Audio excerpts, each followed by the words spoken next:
to a WWE Friday Night Smackdown review here with That's Ed and Take One Podcast. So here you go. Here's your Smackdown review.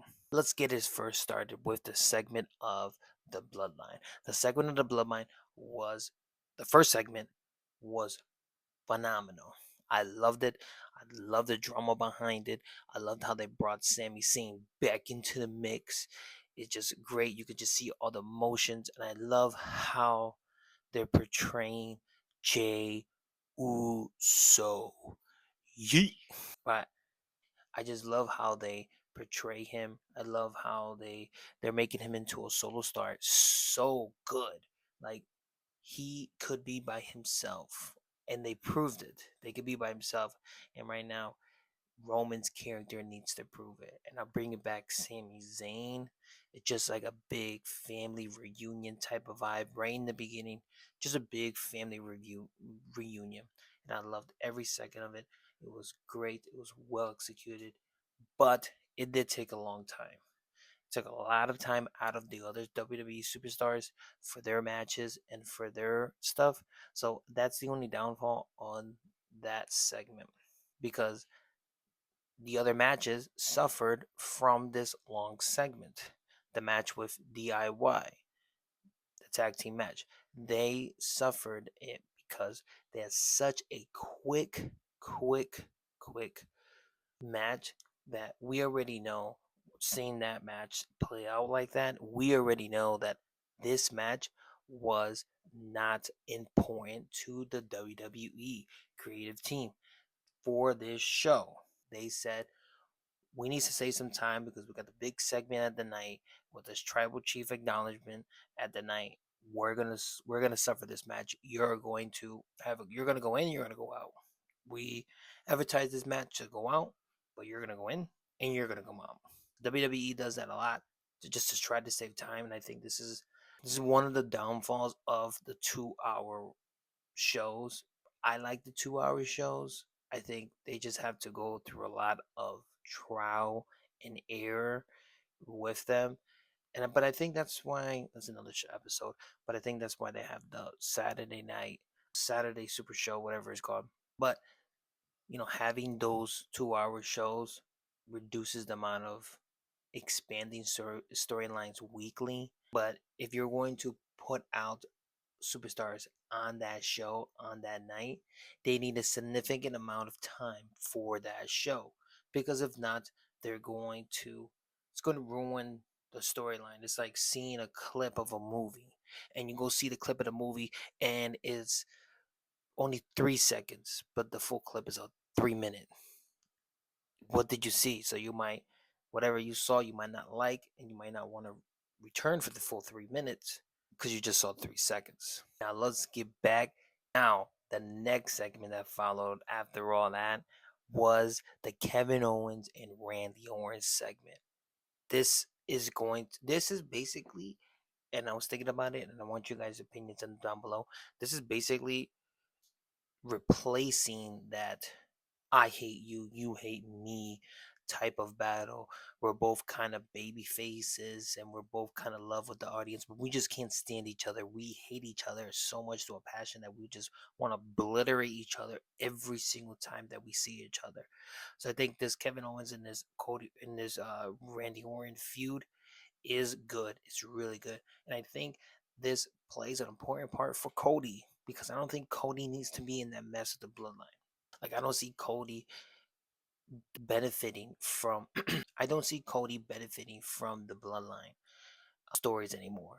I don't see him providing much value into the bloodline story. I see him providing way more value into this Randy Orton and Kevin Owens feud. And I think that's the direction that they're going into. And if they have their own feud going on between Randy Orton and Kevin Owens and Cody Rhodes is in the mix, I think that would be a way better chemistry, way better storyline for him. And instead of trying to, I'm gonna take down Bloodline and we're gonna face the Bloodline. No, the Bloodline needs to be Bloodline versus Bloodline. That's family stuff over there. Cody Rhodes, this is your family right here.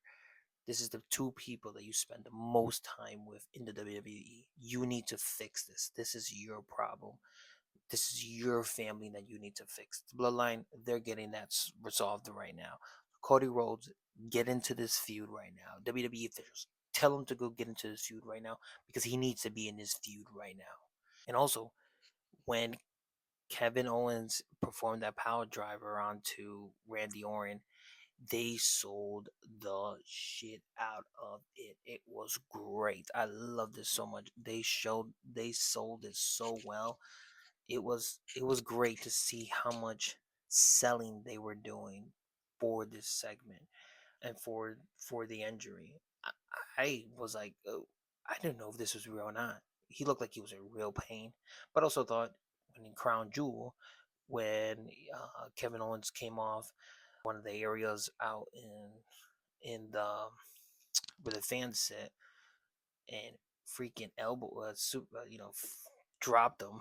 He and when Kevin Owens came down and elbowed him, oh, I thought that was real. Oh, and the pain that he had, I'm like, I don't think we're gonna see Randy Orton for a while. I was thinking that to my head. I'm like, yo, I don't think we're gonna see Randy Orton for a while onto this on WWE for a while because it looked like he was generally hurt for a while. So let's hope that this is all kayfabe. But I didn't know whether to take it for real or to take it for kayfabe. But at the end of the day, hopefully, I wish the best for Randy Orton. Hopefully, it was all kayfabe. But if it was kayfabe, you did such a great job, Randy Orton. I loved it so much. I believed it so much. I think it was great for the show. Randy Orton, you are the king. You are the veteran right now. You are the top guy until John Cena comes back. Then go in that feud with John Cena. Then at the end, the tribal acknowledgement. Solo Sokoa. Let's first go with him. Solo Sokoa has improved so much as that heel, as that I am the tribal chief. Now he's his own tribal chief. I think there was a couple months where ever since the whole ticket thing, I got 2 tickets for me and for him. Like ever since that episode of Raw, Solo has become his own tribal chief. I think a lot of his traits and a lot of the stuff that he was doing was following the steps of Roman. Was following the steps of Roman saying, "Oh, I am the tribal chief, and I'm this luminous, slow speaking guy, and I'm gonna talk slow, and I'm not gonna crack no jokes or be much animated at all or anything like that." I think now Solo Sokoa is becoming his own version of the tribal chief, and which is he's doing great. And this is all we wanted from Solo. Right now, not a lot of people like Solo. I don't know if anybody liked Solo for a while because he was just such a bad character at the end of the day. The way he did things, the way he did everything, it was just bad. I think it was bad booking for him, probably. But now I think this is him. Like I think that was him. That was something that was not probably planned out for, and it was he just threw out and it executed wonderfully, and it did such a great job, and I loved it so much. Seeing him last night on Friday Night Smackdown was such a treat, and it was such a great revival, and it felt different. It just felt different him coming out, and I wish I just changed his song. I don't like his music. I don't like WWE's music right now. It's just so generic. I just don't like it. I don't like a lot of people of the music. The only people when they come and they sing along, that's where it's good. But other than that, it's all don't like it too much. But at the end of the day, it is what it is. But I did like the whole tribal acknowledgement segment. It was great. Everything that played out, obviously, at the end. Spoiler, spoiler, spoiler. They get back together. Jimmy Uso, Jay Uso, Roman Reigns, Sammy Uso get back together. Who would have thought about that? Who would have thought that they were going to get back together? Everybody did. But you ever know, you ever have an idea of a puppy? A golden shepherd. A golden shepherd. You ever have an idea of a little puppy? Like a golden retriever? You know those puppies are going to be cute. You know that's going to be cute. But when you go see that puppy and you lay its hands on it, when you go see that puppy and you just look at it for the first time, you're like, wow, this is so cute. This is so special. This was that segment. when they're all raising up the hands, all in unison. The family's back together. The crowd is reacting so well to it. It just made you feel like a family, like a real family reunion was happening.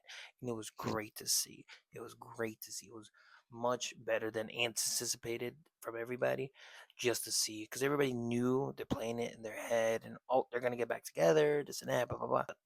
Seeing it, oh, they loved it, and I loved it too. I really did enjoy it. So, what do you think of my comment of the? So, what did you think of my comments of last night's editions of Friday Night Smackdown? Do you agree with them? Do you disagree with them? If you made it this long, please like and subscribe to this video. Appreciate all the love, all the views. If it gets 0 views, if it gets 1 view, if it gets 10 views, I appreciate you watching. Please stay to the end. Thank you for staying to the end. Appreciate you. See you guys later for next week's review of Friday Night Smackdown. See you guys later.